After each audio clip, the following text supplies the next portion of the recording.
Have a nice day. සුබ දවසක් වේවා හැමෝටම. අදත් අපි අලුත් ග්‍රැමර් පාඩමක් අරගෙන ඔබේ නිවසට ඇවිත් ඉන්නේ. එහෙනම් අපි අද පටන් ගමු. අපි මීට කලින් සතියක ඔබ වෙනුවෙන් දාලා තිබුණු pronouns පාඩමේ දෙවෙනි කොටසට.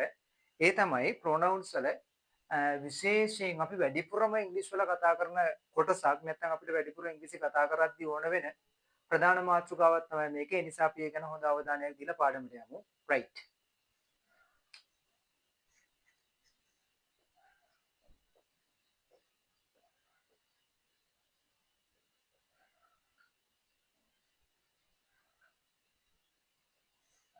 That's reflexive pronouns. Reflexive pronouns. Right. එතකොට මේ පාඩමේදී වෙන්නේ මොනවා හරි දෙයක් කවුරු හරි කෙනෙක් තමන්ම කරනවා කියලා කියන්න හෝ පිරිසක්. එහෙම නැත්නම් කවුරු හරි සතෙක් ඒ දේ තමන් ඒ අදාළ පිරිස විසින්ම තමන් විසින්ම නැත්නම් ඇය නම් ඇය විසින්ම කරනවා කියලා ඉංග්‍රීසි වලින් කියන්න ඕන වුණාම තමයි මේ ව්‍යාකරණ රටාව පාවිච්චි කරන්නේ.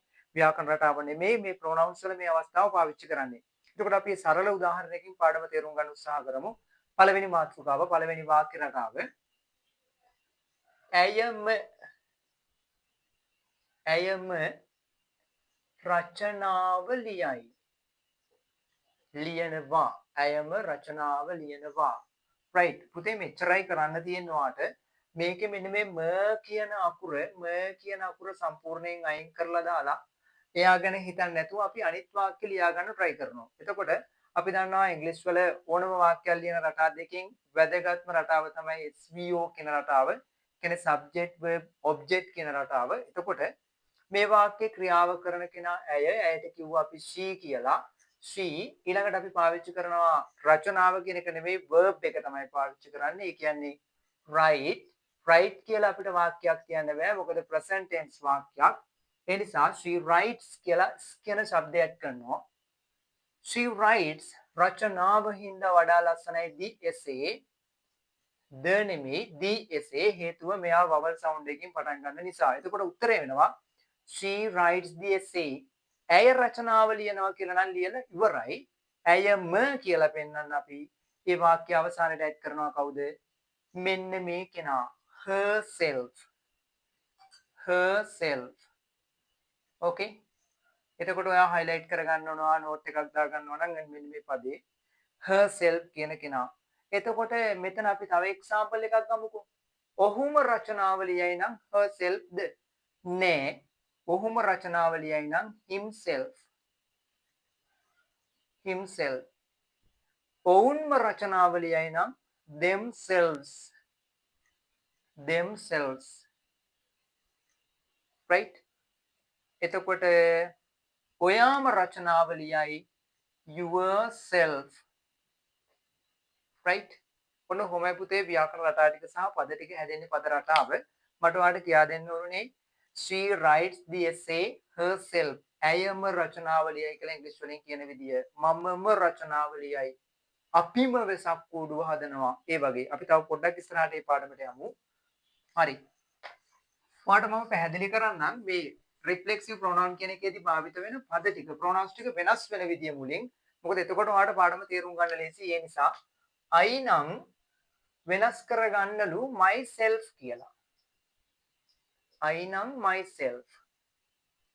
we නම් ourselves කියලා බහුවචන කරගන්න ඕන. නැත්නම් වැරදි සම්පූර්ණ self නෙවෙයි selves. මොකද හේතුව අපි බහුවචනයිනේ. you නම් yourself. yourself and yourselves. yourselves. I we you they නම්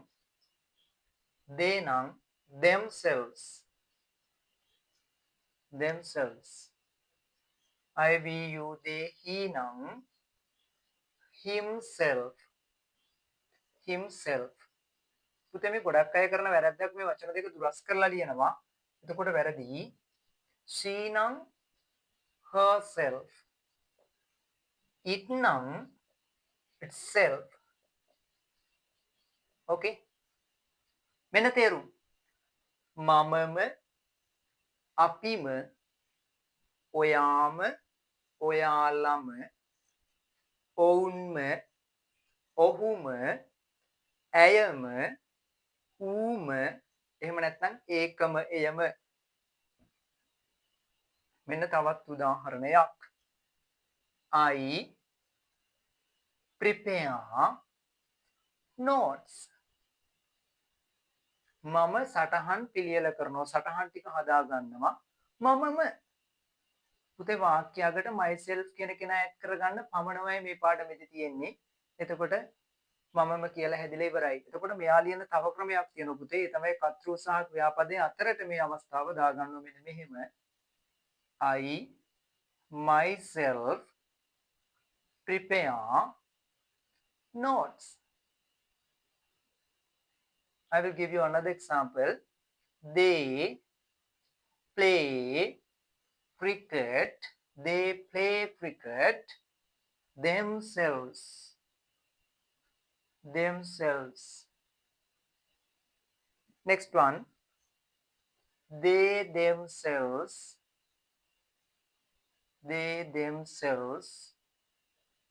play cricket. Play cricket. Okay. That's all. ඊළඟ මාතෘකාවෙන් අපි ආයම හම්බ වෙන ගමන් මම ඔයාලට පොඩි වාක්‍ය පහක් දෙනවා. ඔයා ඒ පහට උත්තර ලියලා කමෙන්ට් සෙක්ෂන් එකේ දාන්න. අපි බලමු කී දෙනෙක් නිවැරදිව වාක්‍ය පහට ආන්සර් එක දීලා තියෙයිද කියලා. පළවෙනි වාක්‍ය. ඌම කෑම කයි. සතෙක්. ඌම කෑම කයි. Next one. කසුන්ම බයිසිකලය පදී. කසුන්ම බයිසිකලය පදී. Third one. දැන් ඔයාලට කසුන්ම කිව්වම් අපහැදිලි වෙනව නම් පුතේ කසුන් කියන්නේ පිරිමි පුද්ගලයෙක් පිරිමි කෙනෙක්. එතකොට කසුන් කියන කෙනායි කියලා ඒ කියන්නේ මේ he කියන කෙනාට අදාළව himself දාගන්න. තේරුණා නේ?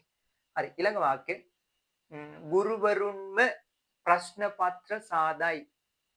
ගුරුවරුන්ම කිව්වම් බහුවචනයි. එතකොට ඔයා ගුරුවරු කෙනෙකුට අදාළ පොදු සර්වනාමය තෝරගත්ත දේ කියලා. එතකොට themselves වලින් තමයි වාක්‍යය දෙන්නේ.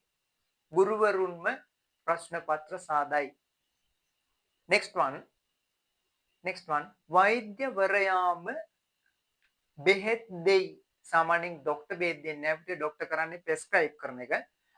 දෙන්න එතනින් ඇටෙන්ඩන්ට් කෙනෙක් හෝ වෙන සාතු සේවකයෙක් කොහෙම කෙනෙක් නේ. ඒ නිසා වෛද්‍යවරයාම එතන බෙහෙත් දෙනවා. වෛද්‍යවරයාම බෙහෙත් දෙයි. Last one. 10 ශ්‍රේණියේ සිසුන්ම වෙසක් කූඩුව සාදයි. Okay. එහෙනම් ඊළඟ වීඩියෝ එකෙන් ඉක්මනින් හම්බෙමු. Goodbye හැමෝටම.